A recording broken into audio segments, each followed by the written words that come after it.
주의 마음에 든지라, 주의 마음에 든지라라는 제목으로 말씀 전하겠습니다. 시편 21편은 형식적인 측면에서 왕의 감사 기도로 분류할 수 있습니다. 이는 그 시편 20편에 대적과의 전쟁을 앞두고 있던 왕의 간절한 기도가 응답됨으로 인해 기뻐하고 즐거워하는 그런 모습을 나타내고 있습니다. 1절에서 7절 말씀까지는 온 백성들이 모여서 하나님께서 왕에게 도움을 주시고 힘과 생명과 기쁨을 주신 것에 대해서 감사하고 있습니다. 그리고 8절부터 13절 말씀까지는 미래에 있을 더 큰 승리를 바라보면서 하나님을 찬양하고 있다는 것입니다. 1절 말씀해 보시면 여호와여 왕이 주의 힘으로 말미암아 기뻐하며 주의 구원으로 말미암아 크게 즐거워하리이다 라고 말씀하고 있습니다. 여기 주의 힘과 주의 구원이라는 이 말은 서로 이렇게 연결되면서 주의 힘을 믿는 자들에게는 승리를 주시고 주의 힘을 거스르는 자들에게는 패배의 수치를 안겨주시는 분이시다라는 것을 우리들에게 잘 보여주고 있다는 것입니다. 이어서 2절 말씀해 보시면 전쟁을 앞두고 있던 왕이 하나님의 이 도우심을 간절히 구할 때에 그 기도가 응답되었다는 것을 말씀합니다. 2절 말씀해 보시면 그의 마음의 소원을 들어주셨으며 그의 입술의 요구를 거절하지 아니하셨나이다 라고 말씀합니다. 여기에서는 이 기도 응답에 대해서 그 마음의 소원을 들어주셨다라고 이렇게 표현하고 있습니다. 그 이유는 그 왕의 이 기도가 하나님의 마음에 너무 들었다, 즉 하나님의 마음에 합했다라는 것을 의미하고 있다는 것입니다. 이는 이 솔로몬의 경우도 마찬가지지 않습니까? 솔로몬이 이 하나님께 기브온에서 1천 번제를 이렇게 드리자 그 하나님께서 솔로몬의 꿈에 나타나셔서 내가 내게 무엇을 줄고 구하라 라고 이렇게 말씀하십니다. 그때 솔로몬이 구한 것이 무엇이었습니까? 열왕기상 3장 9절 말씀해 보시면 누가 주의 이 많은 백성을 재판할 수 있으리까? 듣는 마음을 종에게 주사 주의 백성을 재판하여 선악을 분별하게 하옵소서라고 하나님 앞에 구하는 것을 볼 수가 있습니다. 솔로몬은 어린 나이에 그 이스라엘의 왕이 되었기 때문에 그 이 많은 백성들을 자신이 통치한다는 것에 대해서 상당한 그런 이 두려움을 갖고 있었습니다. 그렇기 때문에 하나님 앞에 자신을 왕으로 세워준 것에 대해서 이 감사는 그런 마음으로 또 이 백성들을 통치하기 위한 그 하나님의 은혜를 받고자 하나님 앞에 일천번제를 드렸을 때에 하나님께서 너가 원하시는 것이 무엇인가 거기에 대해서 구하라 할 때에 이 듣는 마음을 종에게 달라고, 이 하나님의 말씀을 듣고 또 백성들의 이 말을 들을 수 있는 그런 마음을 달라고 하나님 앞에 이 간절히 이렇게 기도하였던 것입니다. 그때 하나님께서는 이 솔로몬이 이 구하는 것을 듣고 이 마음에 너무나 들하심으로 인해서 솔로몬이 구하지 않았던 그러한 부귀와 영광도 주시는 것을 볼 수가 있다는 것입니다. 열왕기상 3장 10절, 12절, 13절 말씀해 보시면 솔로몬이 이것을 구하며 그 말씀이 주의 마음에 든지라, 즉 하나님의 마음에 너무나 들었다는 것이죠. 일반적으로 이 왕이라면 무엇을 구하겠습니까? 자신들을 위협하고 있는 대적들을 물리쳐 달라든지 아니면 이 부귀와 이 영화를 오랫동안 누릴 수 있도록 도와달라든지 이러한 것들을 구하는 것이 당연한데도 불구하고 솔로몬은 그러한 것하고는 전혀 상관없이 어떻게 하면 하나님의 이 백성들을 잘 다스릴 수 있을까? 거기에 대해서 어떻게 하면 하나님께서 기뻐하는 나라를 세워갈 수 있을까라는 그러한 마음으로 듣는 마음을 자신에게 달라라는 이런 구함에 있어서 하나님께서 너무나 그 구한 것에 대해서 마음에 들었다라고 말씀하고 있습니다. 이처럼 주의 마음에 드는 그러한 것을 구하는 성도, 또 주의 마음에 드는 그러한 삶을 살아가는 성도들에게 하나님께서 그 덩달아 주시는 것이 무엇입니까? 열왕기상 3장 12절 13절 말씀해 보시면 내가 내 말대로 하여 내게 지혜롭고 총명한 마음을 주노니 내 앞에도 너와 같은 자가 없을거니와 내 뒤에도 너와 같은 자가 일어남이 없으리라. 내가 또 내가 구하지 아니한 부귀와 영광도 내게 주노니 내 평생의 왕들 중에 너와 같은 자가 없을 것이라. 즉, 그 이스라엘 이 왕들 중에 솔로몬과 같이 이 지혜와 그리고 이 지식이 총명한 그런 왕이 없을 것이고 또 이 부귀와 영화를 누릴 수 있는 그런 왕도 앞에도 없고 뒤에도 세워지지 않을 것이다 라는 그런 이 은혜를 베풀어 주시는 것을 볼 수가 있다는 것이죠. 그 이와 마찬가지입니다. 우리의 삶과 우리의 기도가 하나님의 마음에 들기만 하면 하나님께서는 그 우리가 생각하지도 못한 온갖 좋은 것으로 주신다라고 이렇게 말씀하는 것을 볼 수가 있다는 것이죠. 그러니까 성도의 삶은 실질적으로는 단순합니다. 우리가 너무 복잡하게 살기 때문에 우리의 삶이 이 실타래가 얽힌 것처럼 이렇게 어지러운 것이지, 하나님이 기뻐하는 것, 하나님이 마음에 드는 그런 삶을 살아가겠다라는 그런 결심만 하고 그런 삶을 살아가면 우리가 생각하지도 못했던 그런 온갖 좋은 것으로 우리의 삶을 이렇게 채워주신다는 것이죠. 먹든지 마시든지 무엇을 하든지 그 하나님의 영광이라는 그러한 이 기준으로 우리가 살아갈 때에 생각지도 못했던 이 더해주시는 그런 하나님의 은혜를 이렇게 체험하게 된다는 것입니다.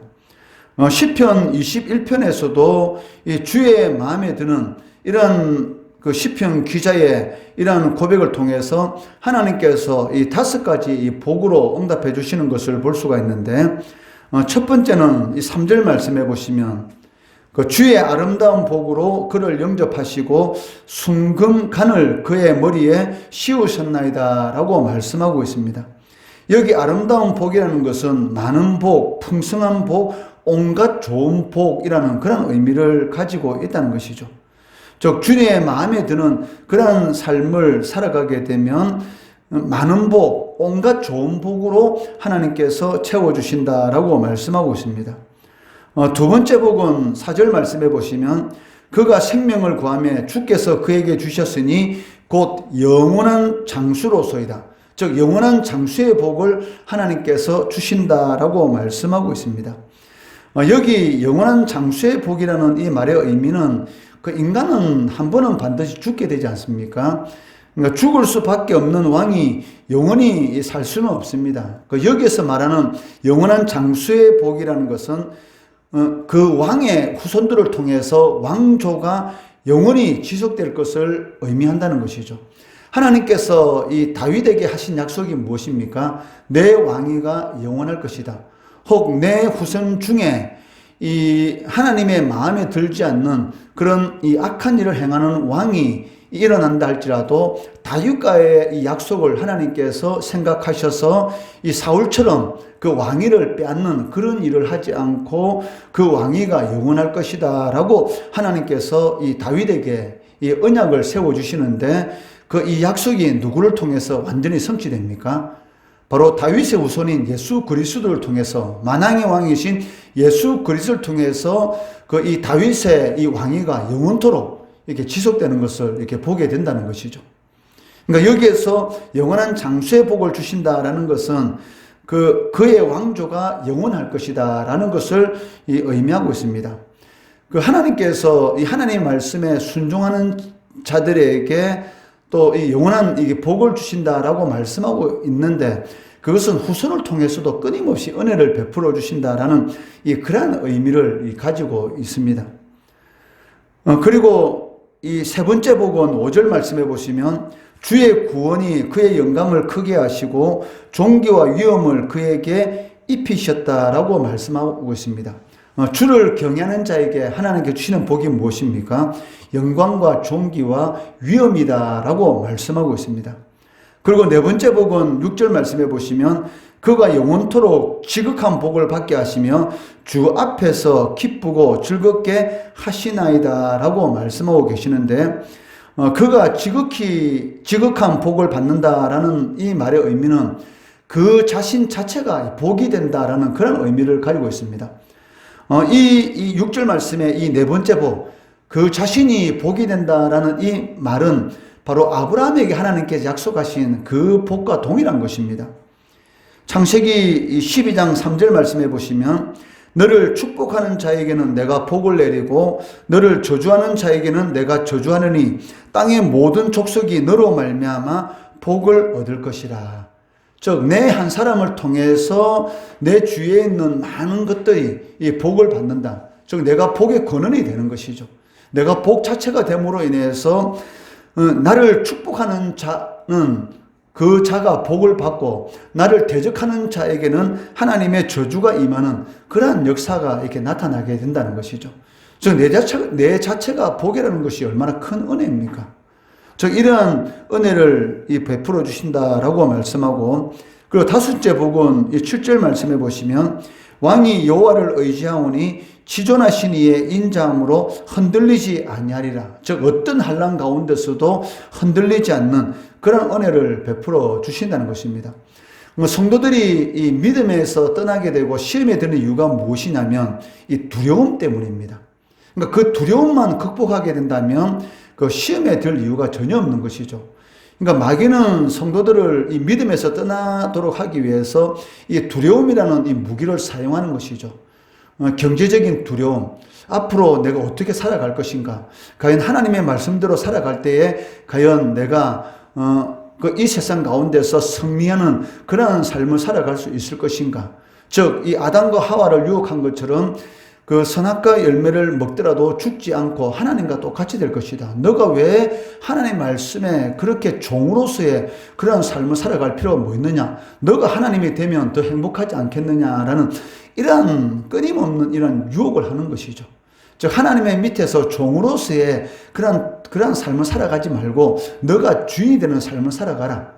즉 오늘도 마찬가지지 않습니까? 성도들에게 그 하나님의 말씀에 순종하는 그 하나님의 말씀대로 살아갈 것이 아니라 네가 하고 싶은 대로 해라. 하나님의 말씀대로 살면 이 세상에서 살아갈 수가 없다. 즉 세상적인 그러한 가치관을 가지고 살아가야지만이 세상에서 승리할 수 있다라는 그러한 끊임없는 두려움과 이러한 미혹을 통해서 그 하나님의 말씀에서 떠나가도록 이 요동하도록 만드는 것이죠. 그러니까 요동하면 이 믿음이 흔들리게 되는 것입니다. 그런데 이 하나님을 경외하고 하나님의 마음에 드는 그러한 삶을 살아가는 자에게 주시는 이 다섯 번째 복, 그게 무엇입니까? 흔들리지 아니하리로다. 자, 이런 고백은 다윗의 고백에서 수없이 나오고 있습니다.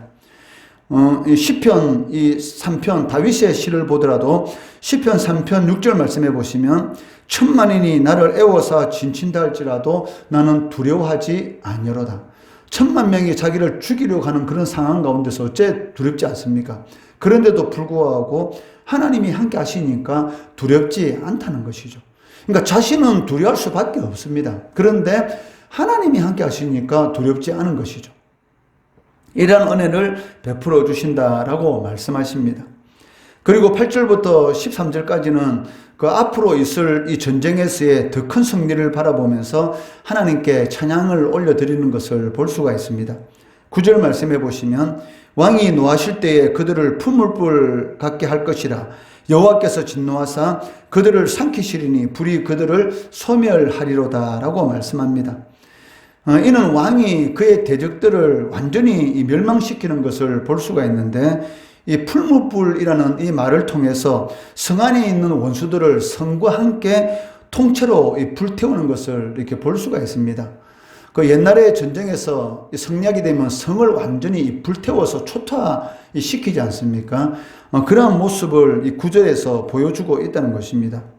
이어서 11절 말씀해 보시면 원수들이 아무리 왕을 죽이려고 하는 그런 업무를 꾸미더라도 하나도 이루지 못한다는 것입니다. 11절 말씀해 보시면 비록 그들이 왕을 해하려 하여 음모를 꾸몄으나 이루지 못하도다. 즉 주의 마음에 드는 그러한 삶을 살아가면 주위에 있는 어떤 사람들이 나를 못되게 수단과 이런 방법을 쓴다 할지라도 그것이 통하지 않는 것이죠. 어떤 이런 것들을 통해서 나를 무너뜨리려 틀으려고 하더라도 그런 업무가 전혀 이루어지지 않는 그러한 역사가 성도들의 삶 가운데 이루어지게 되는데 그 이유가 무엇입니까? 바로 하나님께서 함께 하시기 때문에 그것이 가능하더라는 것이죠. 즉 이런 은혜, 그 주의 이 마음에 드는 자들에게 이런 은혜를 베풀어 주신다는 것입니다. 시편 21편의 이 말씀을 통해서 우리가 알 수 있는 것은 무엇입니까? 하나님을 신뢰하는 자, 즉 하나님의 마음에 드는 자에게는 하나님께서는 반드시 승리를 주신다는 것입니다. 각 성도들에게 주시는 승리의 방식은 다 다릅니다. 그렇지만 그 확신할 수 있는 것은 하나님을 신뢰하고 하나님을 의지하고 하나님의 마음에 드는 그러한 삶을 살아가는 자들에게는 승리를 주시고 이와 반대에 하나님의 거스르는 그러한 삶을 사는 자들에게는 그 수치만이 있을 뿐이다라는 것을 오늘 이 본문 말씀을 통해서 우리들에게 잘 가르쳐 주고 있습니다. 하나님의 마음에 드는 성도, 그러한 기도, 그러한 삶을 통해서 온갖 좋은 것을 주시고 대적들이 아무리 업무를 꾸민다 할지라도 그것이 이루어지지 않는 그러한 이런 복을 누리시는 우리 성도들 되시기를 주의 이름으로 축원합니다.